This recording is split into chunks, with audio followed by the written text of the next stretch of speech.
the Division of Revenue Amendment Bill. And we are saying that MPs plotting power grab in the Division of Revenue Amendment Bill. A major standoff is currently underway in the country, pitting our two houses of parliament, the National Assembly and the Senate, against each other. On the surface, this standoff is about the Division of Revenue Amendment Bill 2024. The hidden reality, however, is that this standoff is about a power grab and an assault on the Constitution that members of the National Assembly want to execute, and which will amount to a cruel betrayal of the people and an overhaul of our structure of governance. This development has been brewing for some time since the coming of the National Government Constituency Development Fund and the National Government Affirmative Action Fund, which are in the hands of members of the National Assembly. These funds give MPs the power to conceive, implement projects, and oversight them at the same time. Having managed to entrench this anomaly, members of the National Assembly are now attempting to determine the amount of money counties get, despite the clear constitutional provisions on the revenue sharing. The members of the National Assembly are also scheming to dip their fingers into more executive projects like road maintenance levy fund at the national constituency level, in addition to the National Government Constituency Development Fund and the National Government Affirmative Action Fund.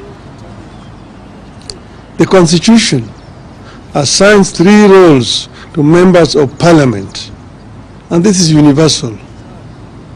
1, representation; 2, legislation; and 3, oversight. I repeat, representation, legislation, and oversight, period. Execution or implementation of programs has never been and can never be the job of members of Parliament without creating a serious accountability crisis in our governance system to the detriment of us all. Parliament makes laws and ensures that the laws are implemented and followed. It is against this backdrop that I find the ongoing standoff between our two houses of Parliament over division of revenue extremely scary, unhelpful, and unnecessary. The Constitution we promulgated in 2010 guides the way the government and our country works. It divides the government into 3 parts, each with the power to keep the other parts under control. It further creates 2 levels of government: the national government and 47 county governments. The 3 parts you know: the executive, the legislature, and the judiciary.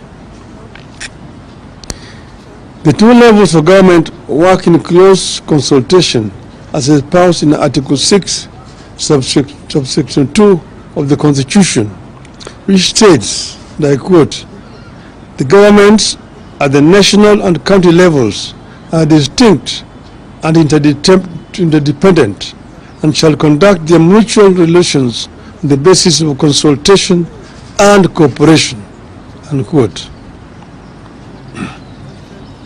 Now, because MPs want to have their way with the abrogation of the Constitution and getting their pound of the flesh with regard to NGCDF, the Senate and the National Assembly are unable to agree on something the law is so clear about: sharing of the revenue between the national government and the county governments.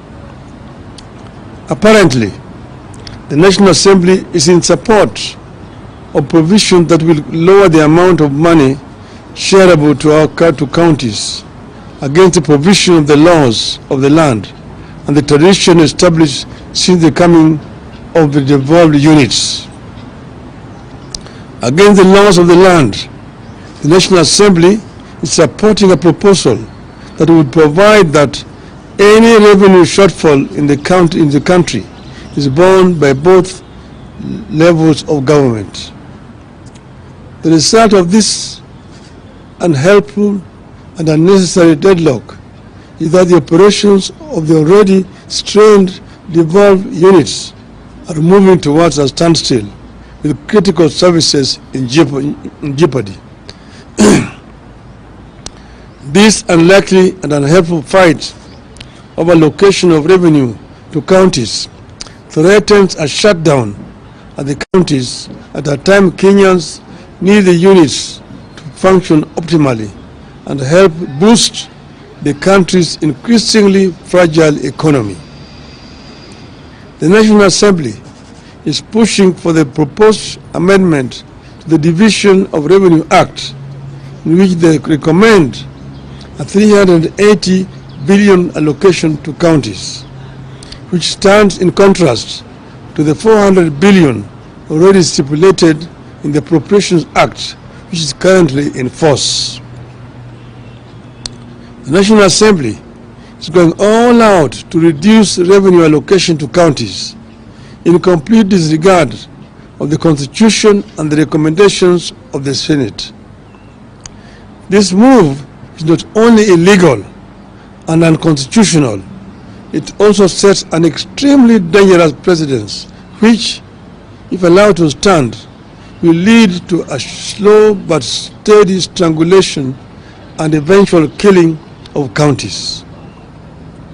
The National Assembly must get it very clear that revenue allocation to counties can only go up, not down, unless the intention is to kill devolution.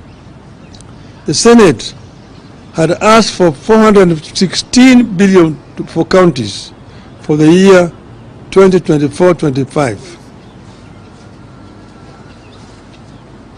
After negotiations, Senate settled on the figure of 400 billion, which is set out in the Division of Revenue Act 2024. The law is clear that counties get at least 15% of the national revenue, and 400 billion is 15% of the national revenue.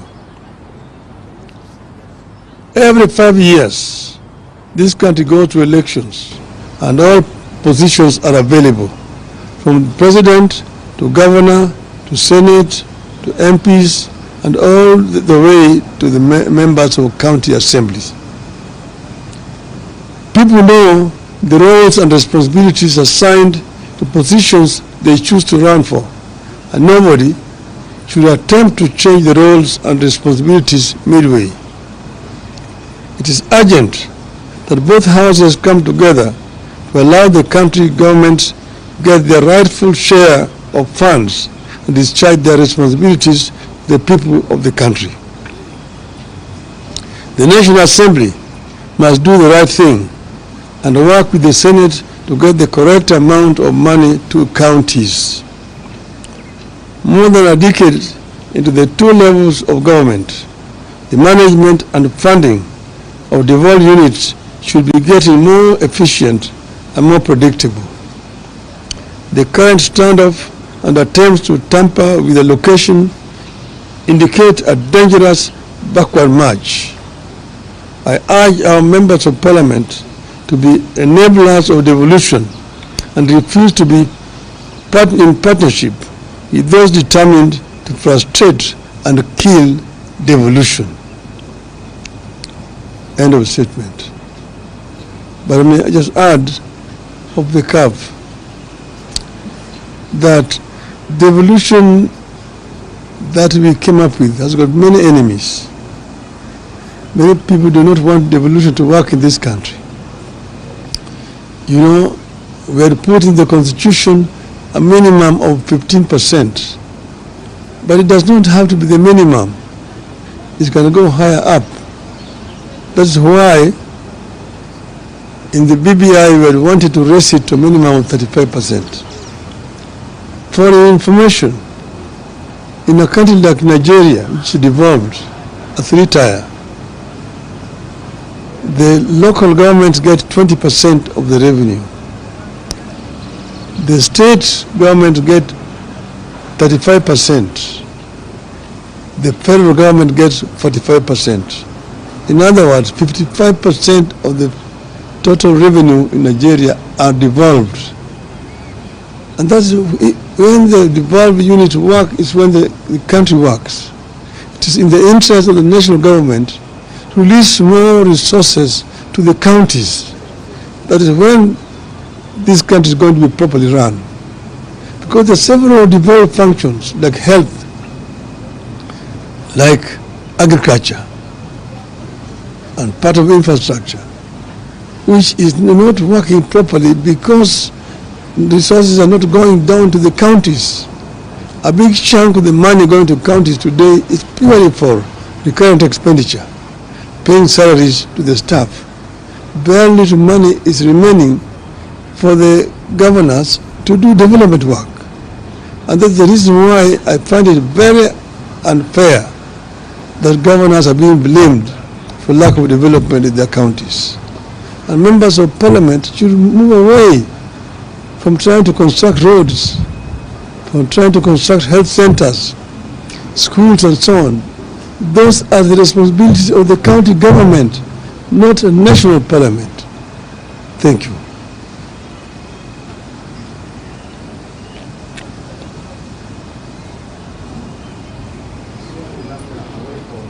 No, only this subject.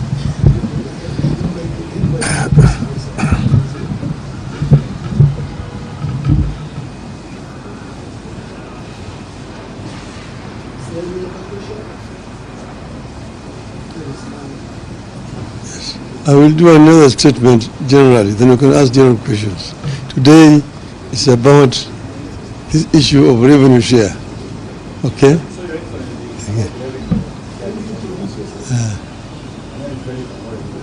What's the way forward? Because now we are seeing the National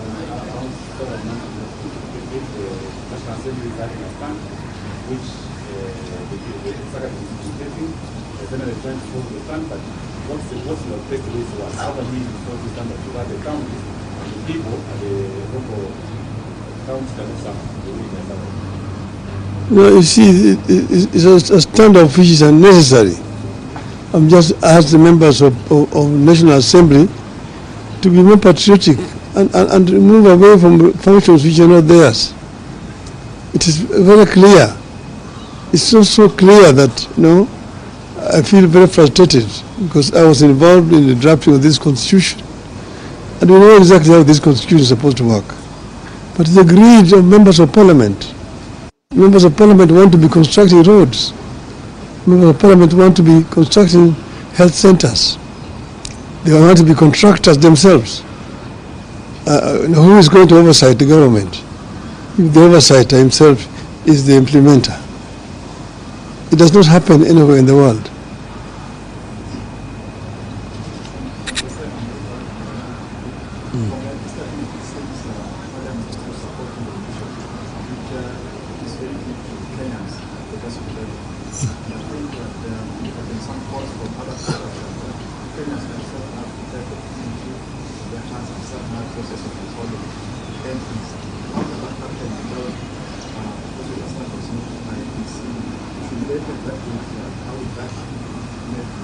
I'm not understanding you clearly. You were saying, should I? I'm saying from your statement, it seems Parliament is not in support of the coalition policy. It's very clear to the Kenyans and progressive levels. And there have been some calls from other corners that Kenyans themselves now they should start the process of recalling their cases. If they take that route, how can that call water? And you know very well it's what I can see that now they are just for their calls. No, you see, we want Kenya to understand exactly what the Constitution provides and who is really at fault here.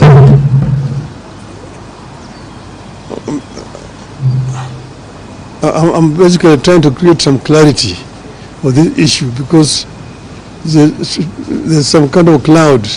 People don't understand really the bone of contention between the Senate and the National Assembly. And you can also see that, on the other hand, the county government are being blamed, the governors, for lack of development, that they're not doing anything. The development which is available is only done by members of parliament. See members of parliament constructing roads, members of parliament constructing health centers, schools and so on.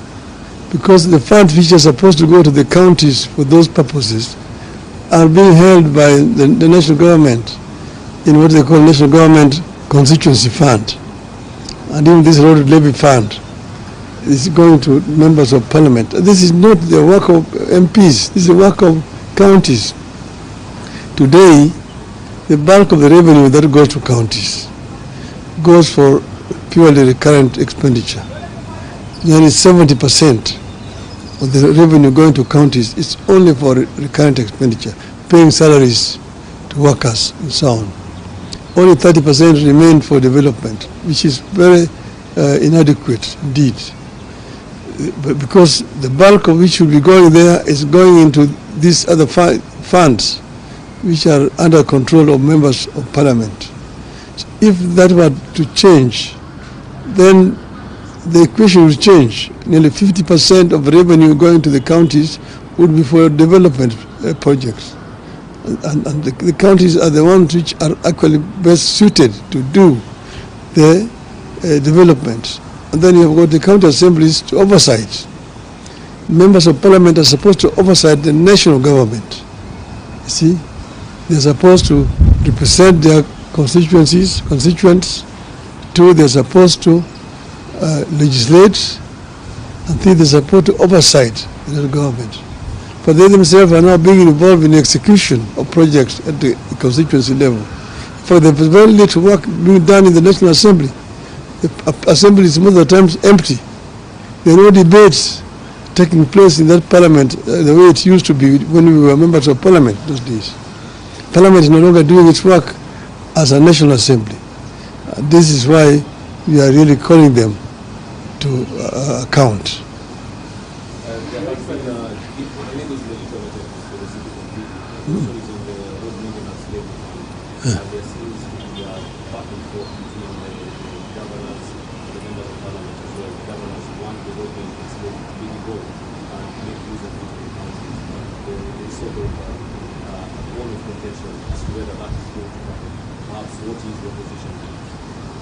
You have said the fuel levy fund is supposed to be used for maintenance of roads at the national level and at the county level.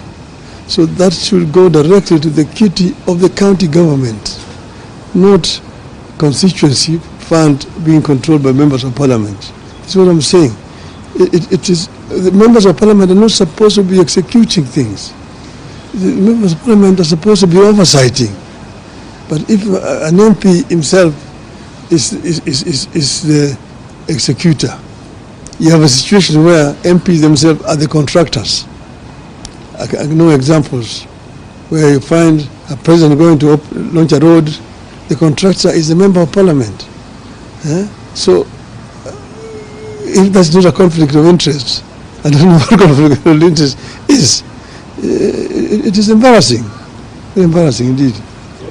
When the president came to power, the government came to power, he promised to empower the president. He promised to enhance the source of the economy. But what we are seeing from the Secretary of the National Assembly is all of what was done. As part of these lies that the government was doing, yes, you know, there's a whole competition between the National Assembly, the national government, and the counties.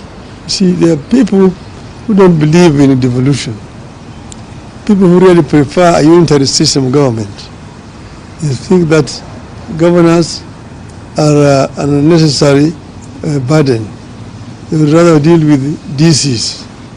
And you see this attempt to resurrect provincial administration, which actually under the constitution was supposed to to be replaced by the county government. But we are dealing with people who do not want devolution. So devolution is under threat. And those of us who were there, who fought to bring devolution, must stand up and be counted and defend devolution. We do believe very strongly that a devolved system of government is what will ensure equity in sharing of resources in our country and equal development across the whole country. Thank you.